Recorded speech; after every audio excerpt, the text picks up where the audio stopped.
जमुडा गाँव हत्या मामला केस को लेकर गिरफ हेले 5 जन।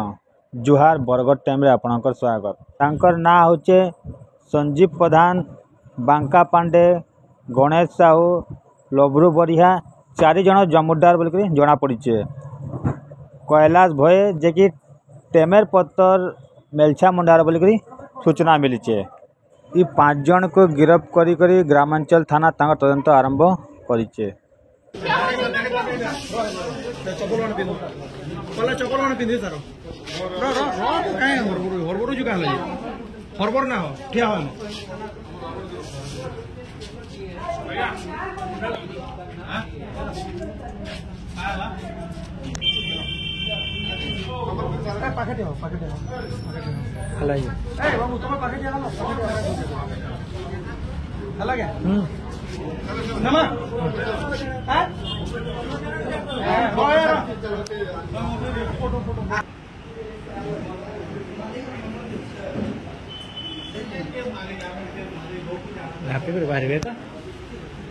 Bargarh Muna Sahu report Bargarh time. जेकोसी न्यूज देवार लगी आम नंबर के फोन करूँ।